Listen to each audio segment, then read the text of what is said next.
your ball in the trees and then you lip out the putt. But if you've got a little time, then come and spend it with us, 'cause now you're listening to the Rough Cut. Hello, hello, hello, and welcome down to the Rough Cut Golf Podcast, where we join you on a momentous week for English golf as Matt Fitzpatrick storms home in Carolina to take the RBC Heritage, giving hope to every baby-faced assassin in the land. It is also an absolute stellar week of content coming your way on our YouTube channel, and also an astronomically amazing week of content which has just come to pass. I am joined again by my co-host, Kieran. Not here. No, how sad. I'm sorry, in my head I was formulating. I was about to say, and Kieran's not here. I'm joined by my co-hosts, Jacob and Nick. Hello. And Kieran is not here. Because he is skiving in Italy.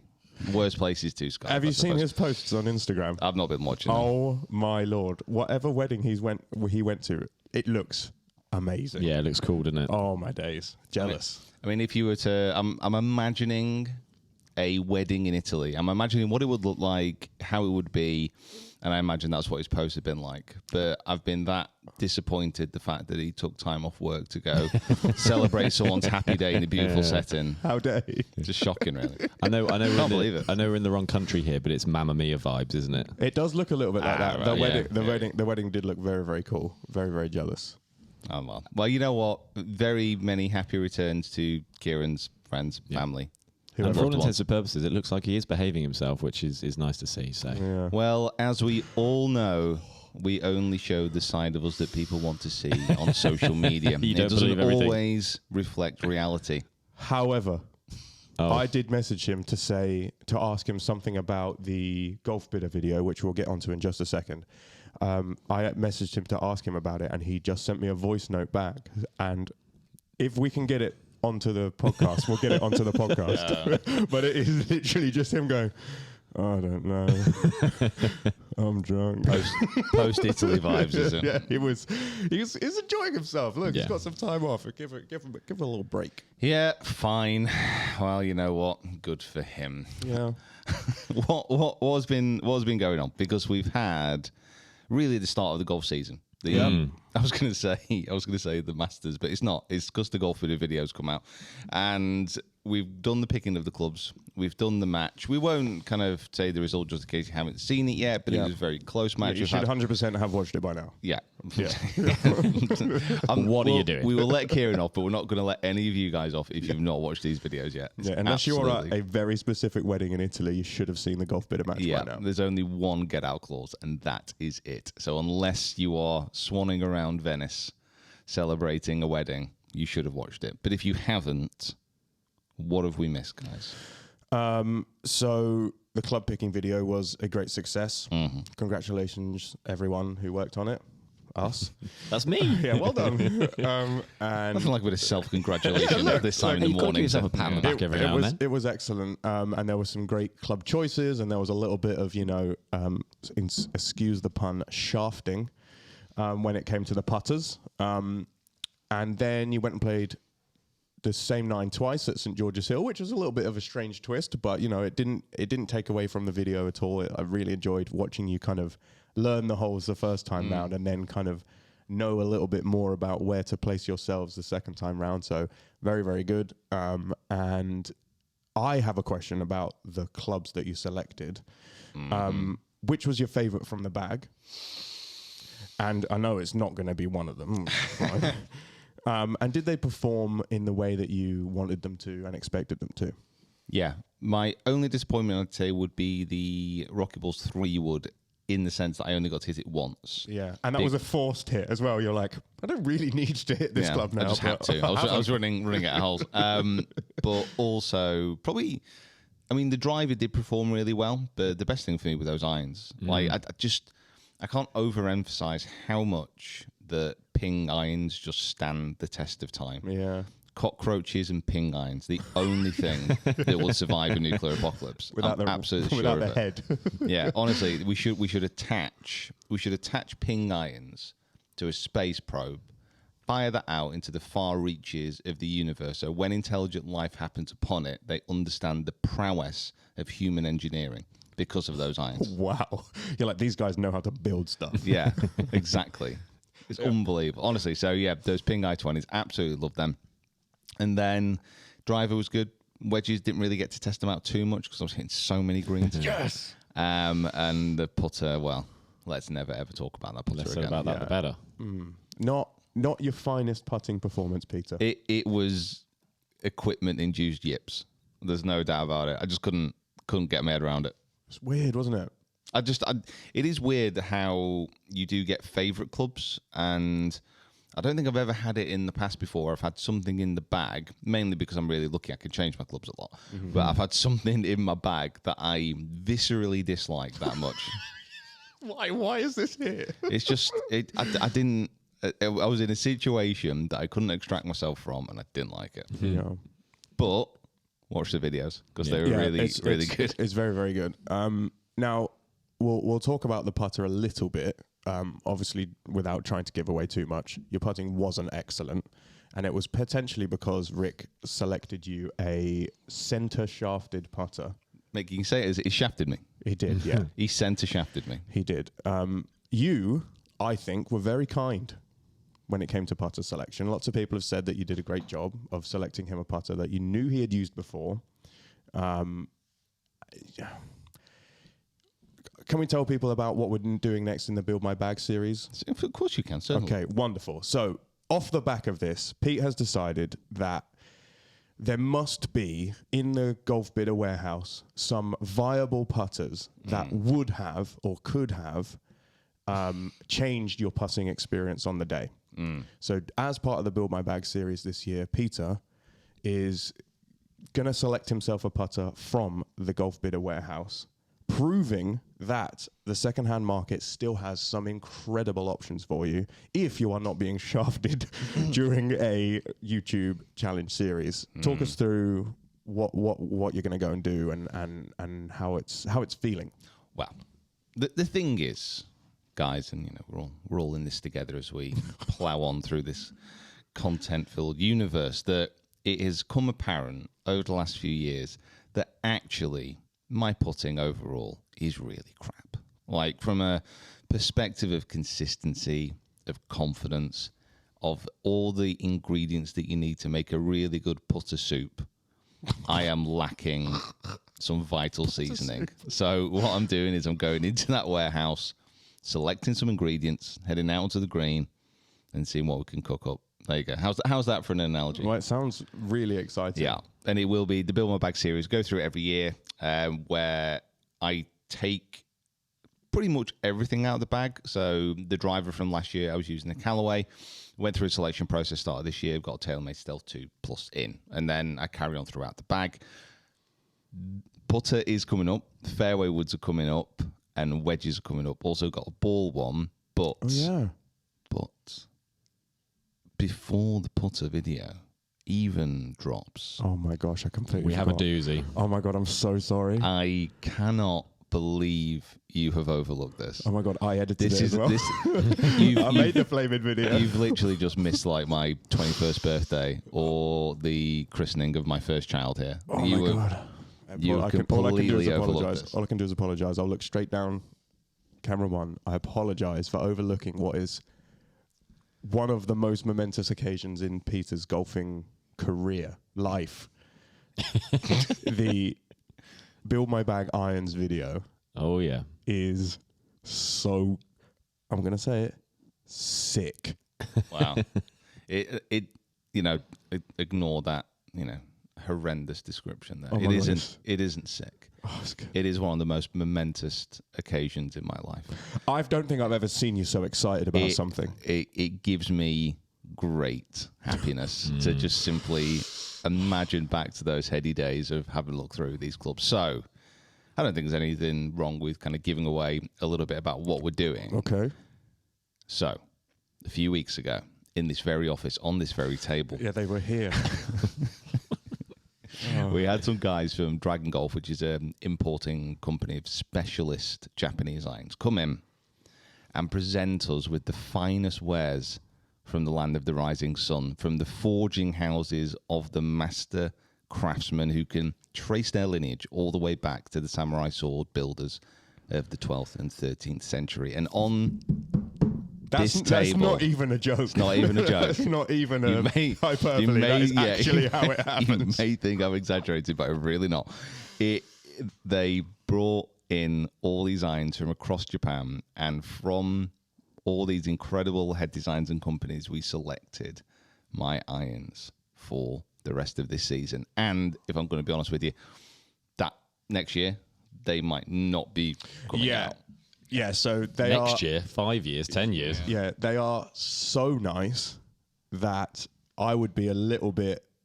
I think I would be personally hurt if they didn't last for the rest of your life.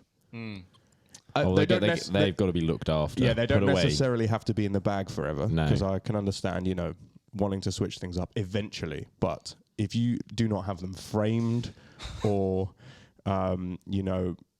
displayed in some way, post-play, like never clean them. You've got to clean them. You better look after them, boy. Well, we do have, and this is something that we do talk about in the video, these may be iron head cover worthy. And this is not a decision That's tough. that I'm going to take lightly, but it is under consideration because they are so beautiful. They are so pretty. We get the opportunity to watch you and also experience other golf clubs quite a lot throughout, the years when they send stuff in. And this is probably maybe not the first time, but this is the first proper time that I am super, super jealous of these. Because all the time you're sat and you're filming and you're watching you go through this process and you're just there as well, like taking it in as a little excited kid, like, I want these so much. They're so cool. So this is out on Thursday. Is that correct?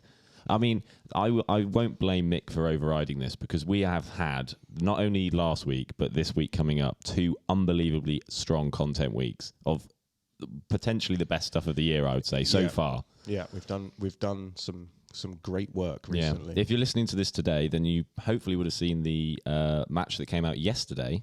Oh, yeah. Yeah. Even we passed over you actually playing golf. Yeah. We were just talking about equipment.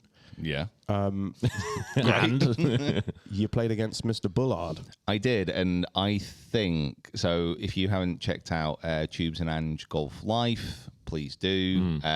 It's going to be interesting to see what the guys do, actually, because obviously Tubes is a presenter on a TV show which is going to be ending at the end of this year. Yep. Is this time for those guys to actually go proper full-time with YouTube? I hope so, because they do provide a little bit of something different to the actual landscape. And 100%. One of the guys who's teamed up with them and is playing with them now regularly as part of the YouTube channel is Jimmy Bullard. He's a former professional footballer. Did a reality TV show called I'm Celebrity. I'm saying that like other people won't know what it is. I'm sure they will, I've never watched it. So I survived the jungle. Yeah, survived the jungle, did jungly things, and is now playing pretty much full-time golf and fishing, and is maybe one of the best scratch golfers on YouTube. So we took him on. So the Best Golfer on YouTube series takes a turn, in my opinion, because not only was Bullard excellent, Jimmy was excellent, very, very, very good. I think it might be the best I've seen you play in a while. Yeah. How did you feel about your golf on the day? I don't know if that's an indictment on you or how badly you've been playing. No. It was. So we both shot 8 over. Yeah. It was great. It was awesome. It was really good. It's a bogey fest. You could tell. So if you've seen the video by now, Jimmy Bullard takes it very seriously. Oh, super seriously. So if you haven't seen Jimmy Bullard before, he is a very exuberant, outgoing kind of character who, he is the life and soul of any party he would go to. He's great. That kind of character, but also without really being annoying, because we all know a self-proclaimed life and soul of the party who's annoying. That's not Jimmy. And Tubes and Andrew saying that literally throughout our match, it's the most concentrated and the most serious they've ever seen him. But I didn't really know this because, on the first tee, shook hands and hugged. There's a lot of touching in this video. He loves you. Yeah, there's a lot of touching, a lot of hugging. It was great. I love that. Yeah, but I love a bit of bromance. And he was just saying like he's watched the channel for years and he was really nervous. Yeah. It was like, Which is mad. Like, that is weird. it was very strange. yeah, if you think about someone like that who's played in front of literally 60,000 people, Yeah. and he's more nervous about filming a YouTube video with me. Yeah, Jimmy, I watch you on Sky Sports every other week, mate. So Honestly, it's golf's mad. But it was fantastic, and really, really good laugh, really good video. If you've not checked that out, we are doing a lot of chat about our own content here. Shall we go? that's good. It is, and I'm excited about the content that we've got coming out. We've got yesterday, obviously, the Irons video. Yep. We've got banger after banger after banger coming up throughout spring. We have. It's just more getting summer organised for me now. Okay, Mental notes. Which is like 30 seconds around the corner. How quick is that coming? Well, with that being said, there is some opportunity for some summer-esque filming this week because apparently we're going to have really good weather. Yeah. Which is wonderful. And then next week, you're going to Portugal. Yeah, you're going to that next Portugal as week? well. Yeah, it's next week. Oh, my. Yeah, I know, literally. Dude, you're going on Wednesday. Oh, my. Yeah, and you're going to Portugal next week as well. You're Yep. taking a leaf out of Sky Kieran's book and going on a holiday. Yeah, it's not even a wedding to go to. I know, there's literally no excuse. What do you mean? Everyone, like, listen, if you have a job, right? You use your annual leave to go and do things that you like doing, right? What do I like doing? I like to play golf and drink beers near a swimming pool and eat lovely food, in nice countries. And I just happen to be taking a week, 10 days maybe off. Wow, hadn't told you it was that long. To go to... Oh, I've noticed. It's been logged. Yeah. So I'm going to Portugal with my girlfriend Lauren to visit her parents and stay in their house and play golf courses in the Algarve. And you guys are flying to Portugal to work. Exactly, because that is the best thing to do.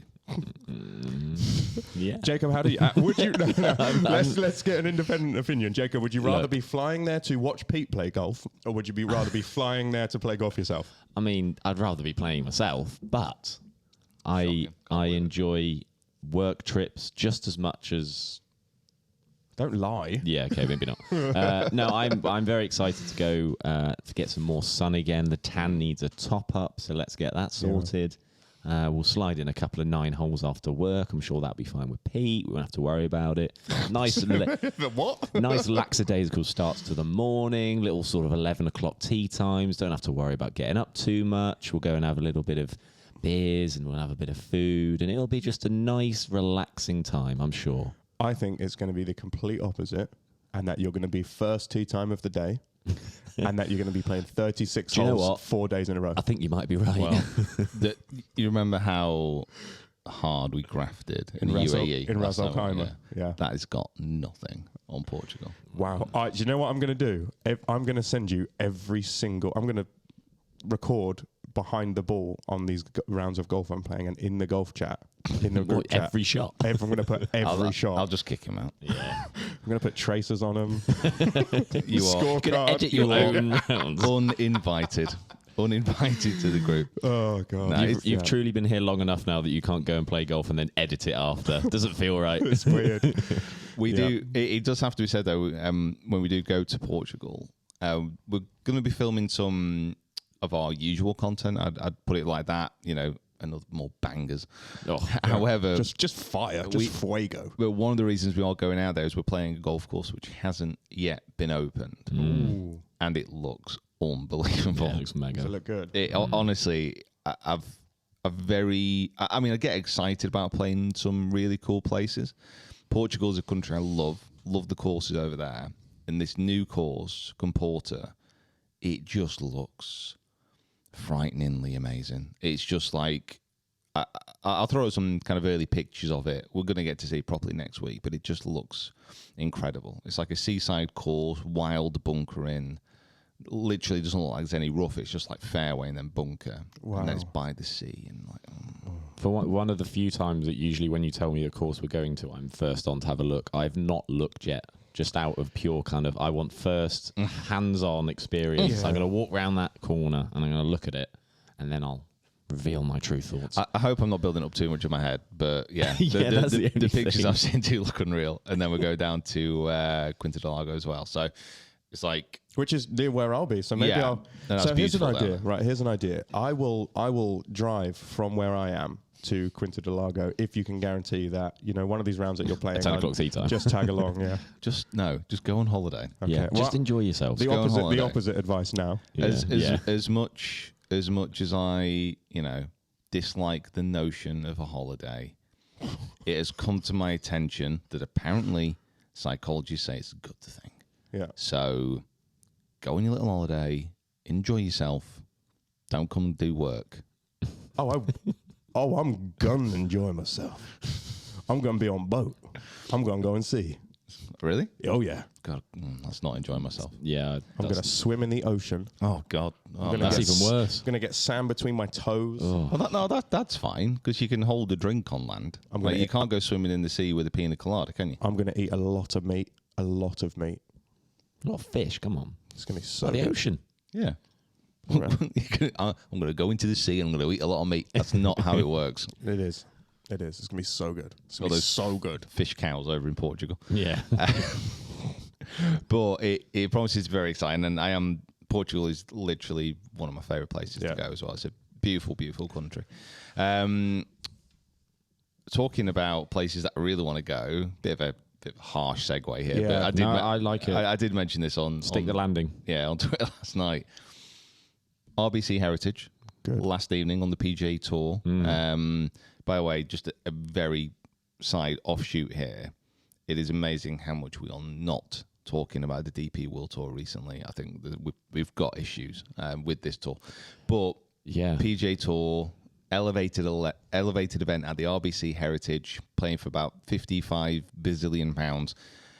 And Matt Fitzpatrick, who is now officially a big baller player, won the US Open last year, has won again on the PGA Tour, an elevated event, super, super strong field, won it in a playoff versus Jordan Spieth, who, to be honest, it was one of those playoffs where actually either of those, if they'd have won, I'd have probably been fine with that. I'd have been happy. Like I didn't catch a lot of the live golf, but I managed to catch some highlights post driving back from bloody Wales and Market Harbour this weekend again.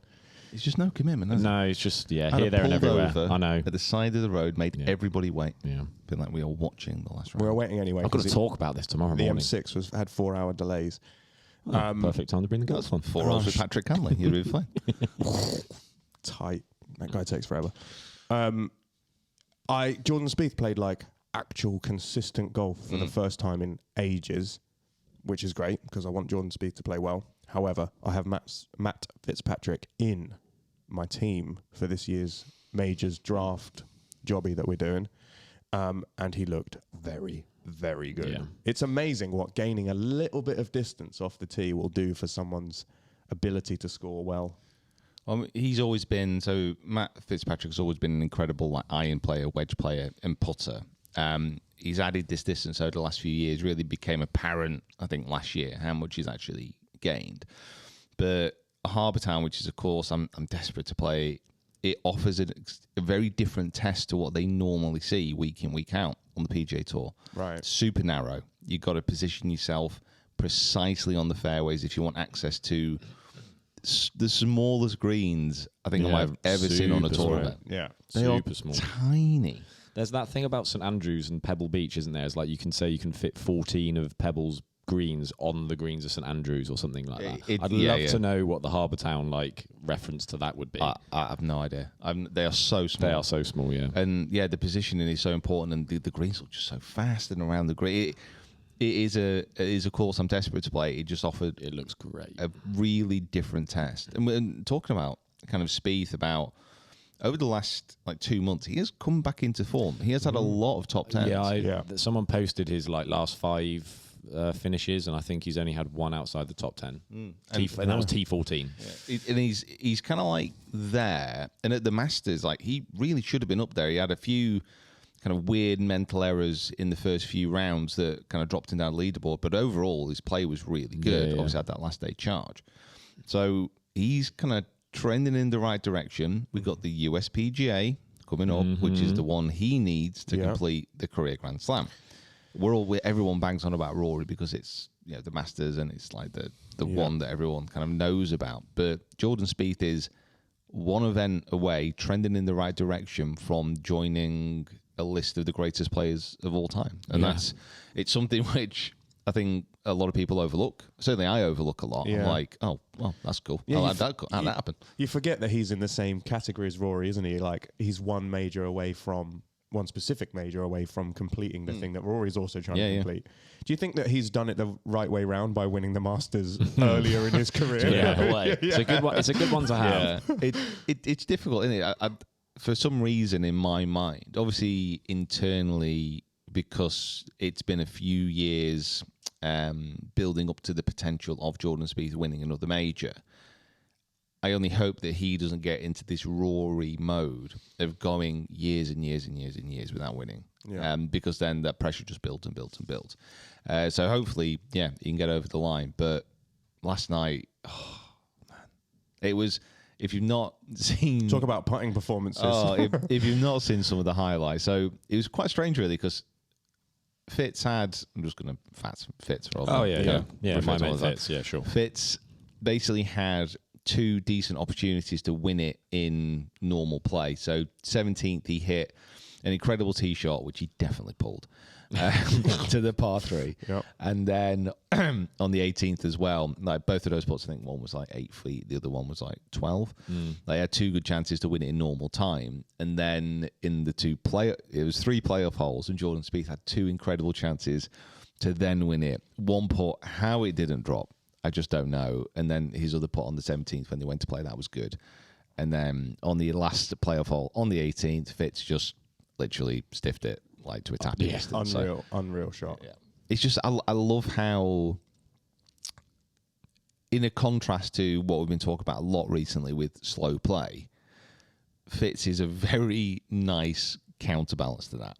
It seems that the more pressure goes on, the quicker he makes decisions and just hits amazing shots. Yeah. It just shows like you don't have to be spending 6 hours over a shot to actually decide what you're going to do. It's that commitment, isn't it? So you've decided what you're going to do. You're over the ball. There's no sort of extra time to be thinking about it. Kind of saw that with the last shot he hit to win the US Open. It was a very quick decision of, no, this is what we're going to do, execute, and does it.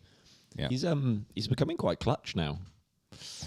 Isn't he? Looking good. When he's up there, he's quite clutch. Looking good for the team. That's what I was thinking. I was like, Ryder Cup. looking good for mixed team. Looking good for the Ryder Cup. I like the order that you put those in. Oh, yeah. Those are that's the level of importance. My team, Team Europe. Yeah. I do not want to have to refill that food cupboard at the end of the year. I must admit, he wasn't looking great at the start of the year. So he's really coming through now. Yeah. No, I think... He certainly, after last year, maybe that expectation at the start of the year was really, really high. He just didn't quite hit the same form at the start of the year. But listen, if you are going to start coming into form, it is now. Yeah, now's the time. You've got one major all these down. Big events coming up. You've got 3 majors in the next 3 months. I mean, you're going to be... This is the time that you want to be coming into form. Yeah. Because of the elevated events, I saw a stat this morning that Spieth actually won more money for coming second this year than he did for winning it the previous year. Yeah.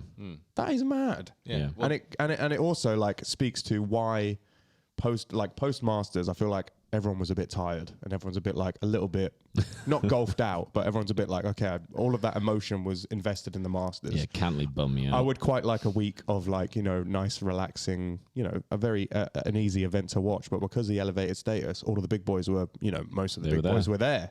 So a great excuse for those guys to go out and try and win again, because there's way more money on the line this time around. More money than the Masters. Yeah, the winner got winner got more money than the Masters were, which seems so weird. It is a bit strange, and also I've not looked forward too much on these kind of scheduling of the bigger events, but it does seem a little weird to kind of like back up a major with one of these designated events, because majors do take obviously a lot of time, like a lot of energy out of players. It's the one that they really want. So especially the top players, after a major, I imagine the last thing they might want to do is get back on the golf course. They just want to decompress. But listen, it's not too much of a problem, is it, to get back out on a beautiful course. It was a hell of a $20 million. Yeah, exactly. The leaderboard was strong. Like there was a lot of big names up there. I mean, Jordan Spieth. You've got Matt Fitzpatrick. You had Tommy Fleetwood for 30 seconds. Oh God.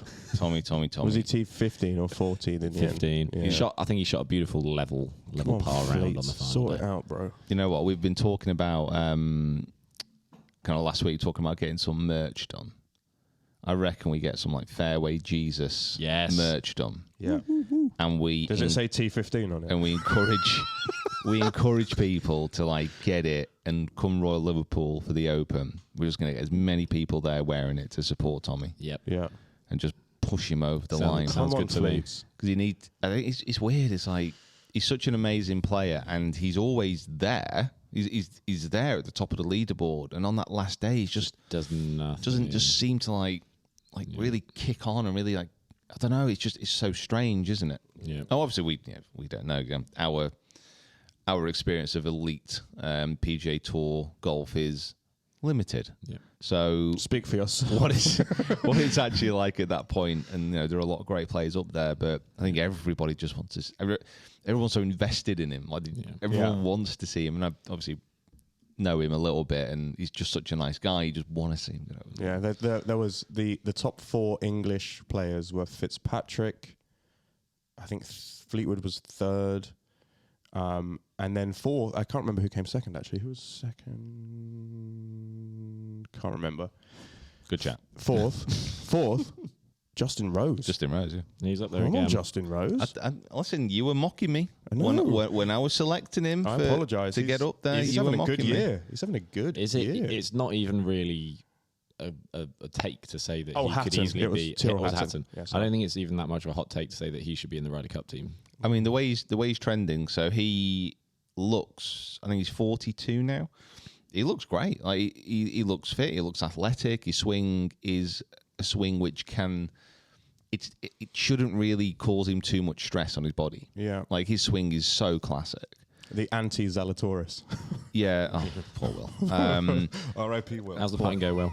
So, wow. What's with the Will Zalatoris hate? Just mugging him off from last week as well. Come on, Will. I like you. Will. Get back soon. From a bed. Practice them 4-footers, mate. Come on. But yeah, he's looking great. Like he's looking really, really good and trending in the right direction. Maybe this European Ryder Cup team this year won't get as hammered too bad as I We're gonna win. Was worried about at the start of the year. I'm throwing it out there. We're going to win. Okay, I'm less hopeful. Did you hear the? I think we're going to win by 4 points as well. Oh, wow, okay. Did you hear the crowd on that second playoff hole when Fitz missed his putt? Yeah. Like USA chants going up. Yeah. Love it though. It was you could definitely tell it was the end of the day. That was one of the really weird moments I got in the full swing episode with him, where they like made it out that like Matt Fitzpatrick's almost like this horrible enemy that the Americans hate, when they were doing like the Matty Skechers and all this kind of stuff. Like, he's such a lovable guy. Like, why are you hating on him? I think it was Brookline though, wasn't it? That's so, true. Yeah. Like sports fans in that area of the US are notoriously brutal at times. But to be honest, it was on the face of it, you're like, oh, why are they shouting USA? Like it's two guys going against each other. Like that shouldn't come into it. But then at the same time, I think most British fans and European fans, they wouldn't overtly shout those kind of chants, but they would be obviously rooting for the home guy. Like, so it's like if anyone from Team Europe is going against anyone from the US, I'm Yeah, regardless of of who they are, I want the European guy to 100%. win. Yeah, so saw a few people getting bent out of shape about it, but just be realistic about how you would be feeling and how I was feeling. Obviously, I wanted Fitz to win last night, so 100%. it's like a bit of a overreaction. Overreaction. Yeah. Overzealous. Okay. Overzealous. Can't live particularly slow again. God. I don't want to. Lord. I don't want to try and get into. Cause I've put some stuff out in the last few weeks, but I don't want to just get into this kind of habit of just like banging on the same player. But I will, and I'm gonna. On this occasion, it's just been brought into contrast because he's obviously a really good player. He's always up around the top of the leaderboard. So when he does his little tappy tap and he's getting kind of into his shot, the cameras are on him more. Did you see the clip? Someone chopped together Happy Gilmore holding his putt on the first round of that tournament in the film. It takes him 7 putts to Oh, right, yeah. and that he does that quicker than Patrick Cantlay hits his driver. Yeah. He has been like this for a bit, though. Yeah. Why is it now? I think it's just come to a head a little bit, and certainly the Masters kind of threw it into contrast. Yeah. But it's also just like... Don't slow the boy Victor down. Come on. Yeah, I think that's the case of it as well, a little bit, about like, because that last round of the Masters, Rahm kind of, not exactly dominated, but it was his tournament. Yeah. And people were looking at other stuff to keep him kind of entertained a little bit and kind of like, Patrick Cantlay was one of them. I saw also that Rahm and Koepka waited a total of like 96 minutes On tee boxes. I was going to say. Get to know each other. Yeah, having a nice chat. It's a tricky one because, there's no doubt that Patrick Cantlay isn't the only golfer who plays slow. And stuff like last night just throws it into contrast where, do you see the chip that he hit off the sleepers on the water hazard? Yeah. I actually willed that to go into the water. It was... wow. I actually was singing Europe as it happened. It was one of those things where it only happened. This stuff only happens in like tournament golf. It's one of the best reasons for tournament golf. It just throws up situations that you just don't normally find. Yeah. Like Cantlay hits a chip, it goes past the pin, almost goes into water hazard, but comes to rest in between the supporting sleeper and then the sleeper that holds the bank up from the water. It was... You could try that. Strategically placed, that sleeper, wasn't it? Oh, yeah, but you could try that a million times and that's never going to happen again. Yeah. And it was a real kind of point where he was over that shot for like literally 5 minutes talking about what he was going to do. And then at the last moment, he basically said, I'm just going to hit it and see what happens. It's like, yeah. You could have done that. Exactly. That's exactly what you should have done. But, that's so annoying. But, listen, they were playing for literally millions of dollars. Yeah, so let's give them some time. So the other highlight of the coverage I saw was actually Rahm with a headset on a microphone talking through players' shots as they were about to hit them. It kind of gave me a little bit of a and I hate to do the football metaphor again, but I'm going to do it. But when like a recent player retires and their analysis of the game is so much more up to date and so much more detailed than someone, who played 10, 15 years ago and is just now a pundit. Like his understanding of choice making, shot shape. He was literally predicting things as they're about to happen. And he's like, right, Jordan, like Spieth's in a very specific situation. He's like, the lie's like 2 or 3 degrees, the ball's 2 or 3 degrees above his feet. I think he's going to go 7, probably hit a cut. You see Jordan gets a 7 and you're like, oh my God, this guy. Like, how do they know this and kind also, of stuff? he has a relationship with all these guys on a personal level. So, like, he knows that kind of... that extra depth or stuff. I always find it funny. This is going to be super niche references now, but like do it. When I watch Ipswich play, if then on a Saturday, so on like a Tuesday night or something, you can buy like the iFollow pass to watch them play. And every now and then throughout the season, if there's like a first team player that's been injured, they'll come on and do like the co-coms.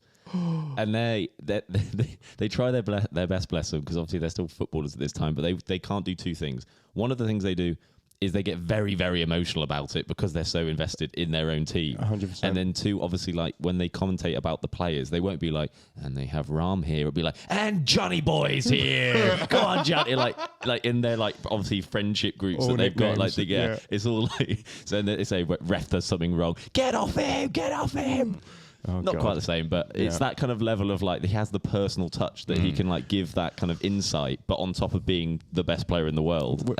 Which players do you think would make great golf commentators and great golf pundits post career?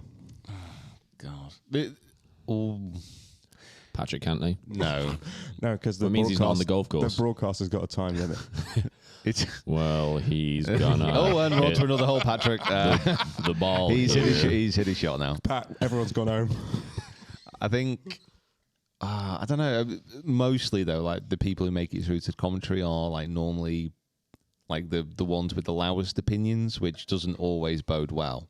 Like you can imagine, say, Poulter becoming a pundit kind of after he stopped playing, but I don't know if that'd be a good thing or not.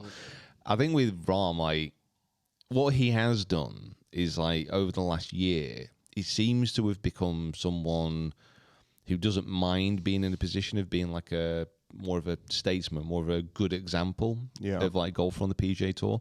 Like I couldn't have imagined him doing this like 4 years ago. Like you'd imagine him just, like he just wouldn't have felt right. But since he's a major champion, he seems to have matured. He seems to be not exactly chilled out because he still has those flashes of anger, but he just seems to be more in control of himself. Just grown up a little bit, do you reckon? Yeah, and obviously it's easy for kind of us to say that from the outside. Like we don't know what he's like in his personal life, but he just seems more mature. It seems like on top of wanting to be the best player in the world, he wants to be a statesman. Yeah, he wants for to be that for the game. Yeah, he's taken to that role really well. Like obviously we know Rory's taken to it. Oh, don't. But like Rory, Rahm has kind of come into that mode as well. And obviously there was a bit of a thing not exactly between them two this week, but Rory dropped out. And was it like 3 million? Yeah. So the PGA Tour over the last few years, they've done PIP money, which is Player Impact Program. Effectively, how much a player moves the needle on social and in views gives them more money in a bonus pool at the end of the year. And Rory pulling out of the designated event, elevated event, has cost him 3 million in PIP. Absolutely wild. So him not playing the tournament has cost him that money. Wow. That tells you how much he didn't want to play. Yeah, I mean, he doesn't. He doesn't need the money. He doesn't need the money, but at the same time, it's going to be a very odd moment where you turn down $3 million. I could act it round. Like, yeah, you're turning down $3 million to go play a nice course. It's a bit weird. They should offer it to like locals, like members. Do you They should wanna offer take it to Rory some like McIlroy's 20 place? handicappers. You can come and play the tournament. We'll give you Rory's PIP money. I don't think the members at Harbour Town are going to be short of a few quid either. Have you seen it around there? Yes, It's pretty unbelievable. nice. So if anyone from Harbour Town Golf Links wants to get in touch with the Peter Finch Golf channel, invite us round. Pete will break the course record or something on our channel. Not in a good way. Yeah, we'll reattempt that shot. The worst score ever. The Cantlay did off the sleeper. Pete will also hit his 8 iron to 5 inches on the 18th if you want. Like we'll do whatever you want. Just invite us round. Okay. In a very just slight brief interlude, when you spoke about, because you were tweeting quite a lot this week about the golf, and I'd seen you as a couple of things about Harbour Town. You then just dropped randomly out of nowhere, I'm going to Detroit. What's that about? I'm going later in the year on holiday. Oh, here we go. Someone else is going on holiday. The H-bomb. Yeah, Don't take holiday. Work harder. Well, I'm going on holiday after the season's over because I'm not. Oh, is that the YouTube season's finished, is it? Does YouTube shut down, does it? Closes, does it? Somebody's forgot who controls the wages. What? I'm just seeing percentages just being dropped off here. Wait, hold on. We get paid? No, you don't get a holiday pay anymore. Oh. It's quite a recent decision. It's only been made 5 seconds ago. Listen, I'd do this job for free. It's bloody good, this. I'll take it. I just saw it. You know that's on record. Yeah. Shh. I just saw it and automatically would assume it was golf related. No. So we're going on holiday at the end of this year. We're going to Vegas. Oh. We're going to San Fran. Oh. We're going to San Diego. Oh. It's like Couldn't get any higher. It's like 2 and a bit weeks. It's in November sometime. But I'm going with Carly and her family, and her sister's fella. He's massively into American sports, and his sports teams are all in Detroit. Yeah. So before we go down to, I think Vegas is the first stop, we're spending like 4 or 5 days in Detroit. And from what I've seen, it's a bit of a scary place. I don't think it actually is. I don't know. Like, what have you watched? 8 Mile? Well, whenever you say something like, I'm going to Detroit, where do you suggest I stay? And the first response on Twitter is Chicago. It doesn't put me in like the best frame of mind for this place. Not close. No. So we'll see. I'm sure it's one of those places that I think from what Gets a bad rep. Yeah, but I think from what I understand, it was like an industrial powerhouse. Yeah, it was a car. They built a lot of cars there, didn't they? Yeah, I think Ford is still potentially. kind of its headquarters Still is there.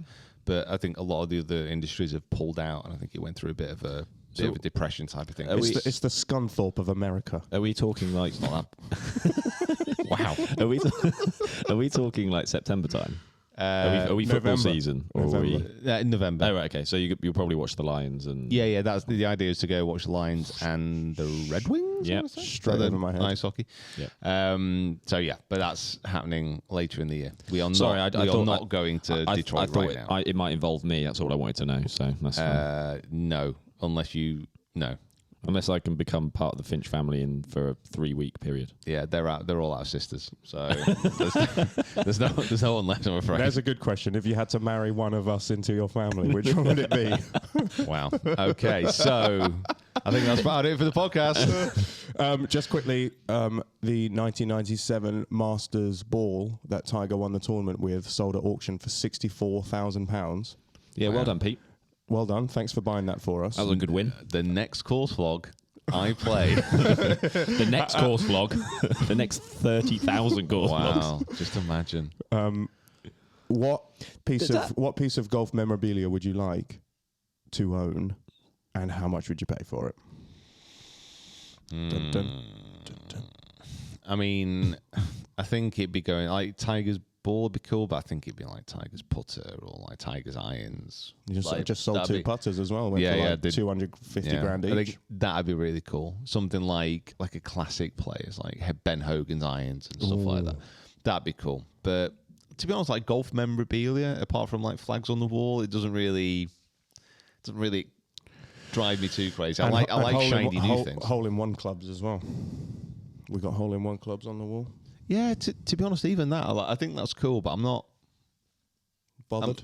I'm pretty good at letting go of the past. You know, You like shiny, don't you? New and shiny. I like shiny. I like living in the present, looking forward to the future. Like fancy Japanese irons. Yes. Does $64,000 seem lower than you would have thought? No, it's $64,000 for a bit of rubber. Yeah, but Old rubber. I just thought it'd be a bit more than that. Put it on shelf. No, I mean the thing is, like, if you I'd put a bid in if I knew. if you spend 64 grand on something like, obviously no idea about art, but if you spend 64 grand on a painting, you can look at that painting for a bit, and you could find different interests. Like, you invite your friends around, look at this painting.